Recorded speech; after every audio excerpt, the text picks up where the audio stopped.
या देवी सर्वभूतेषु चन्द्रघण्टारूपेण संस्थिता नमस्तस्यै नमस्तस्यै नमस्तस्यै नमो नमः।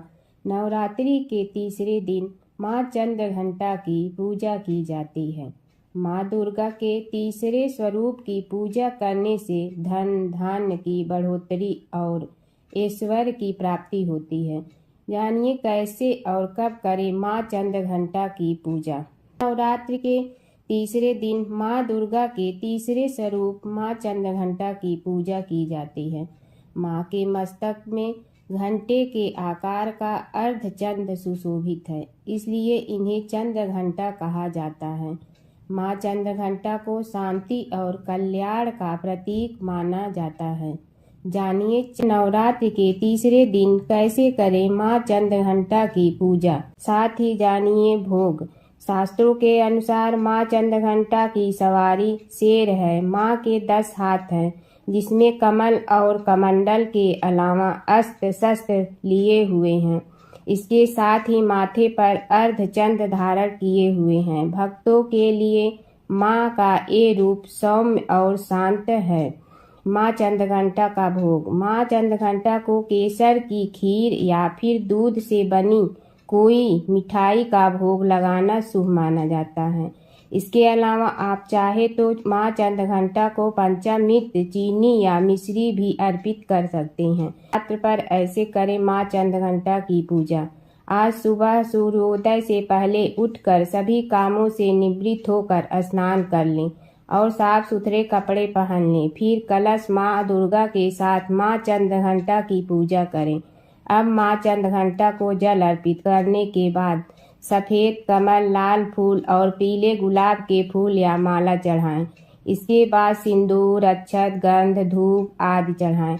माँ को दूध से बनी चीज का भोग लगाएं। इसके बाद घी का दीपक और धूप जलाकर दुर्गा सप्तशती, दुर्गा चालीसा मंत्र आदि का जाप कर लें।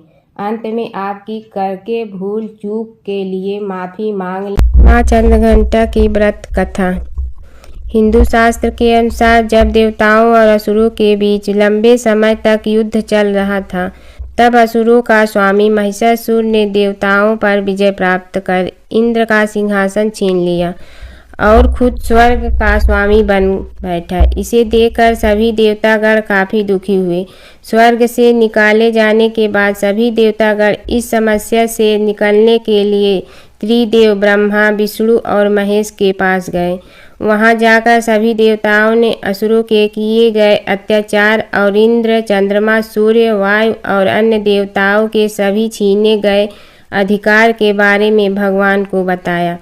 देवताओं ने भगवान को बताया कि महिषासुर के अत्याचार के कारण स्वर्ग लोक तथा पृथ्वी पर अब विचरण करना असंभव हो गया है। तब यह सुनकर ब्रह्मा, विष्णु और भगवान शिव शंकर अत्यंत क्रोधित हो गए। उसी समय तीनों भगवान के मुख से एक ऊर्जा उत्पन्न हुई। देवतागणों के शरीर से निकली हुई ऊर्जा भी उस ऊर्जा से जाकर मिल गई। यह ऊर्जा 10 दिशाओं में व्याप्त होने लगी। तभी वहाँ एक कन्या उत्पन्न हुई। तब शंकर भगवान ने देवी को अपना त्रिशूल भेंट किया। भगवान विष्णु ने भी उनको चक्र प्रदान किया। इसी तरह से सभी देवता ने माता को अस्त्र शस्त्र देकर सजा दिया। इंद्र ने भी अपना वज्र एवं ऐरावत हाथी माता को भेंट किया। सूर्य ने अपना तेज तलवार और सवारी के लिए शेर प्रदान किया। तब देवी शरीर शास्त्रों को लेकर महिषासुर से युद्ध करने के लिए युद्ध भूमि में आ गई। उनका यह विशाल का रूप देखकर महिषासुर भय से कांप उठा। तब महिषासुर ने अपनी सेना को माँ चंद्रघंटा के हमला करने को कहा। तब देवी ने अपने अस्त्र शस्त्र से असुरों की सेनाओं को भर में नष्ट कर दिया। इस तरह से माँ चंद्रघंटा ने असुरों का वध करके देवताओं को अभय दान देते हुए अंतर्ध्यान हो गई। बोलो चंद्रघंटा माता की जय। नवरात्रि के तीसरे दिन चंद्रघंटा का ध्यान मस्तक पर है अर्धचंद्र मंद मंद मुस्कान। जय माँ चंद्र घंटा, जय माँ चंद्र घंटा। 10 हाथों में अस्त्र शस्त्र रखे खड़ग संग बाण, घंटे के झंकार से हरती दुष्ट के प्राण। जय माँ चंद्र घंटा, जय माँ चंद्र घंटा। सिंह वाहिनी दुर्गा का चमके स्वर्ण शरीर, करते विपता साटी हरो भक्त के पीर। जय माँ चंद्र घंटा, जय माँ चंद्र घंटा। मधुर बाणी को बोलकर सबको देती ज्ञान, जितना देवी देवता सभी करे सम्मान।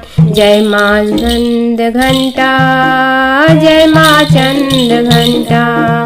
अपने शांत स्वभाव से सबका धरती ध्यान, भवसागर में फंसा हूँ मैं, करो मेरा कल्याण।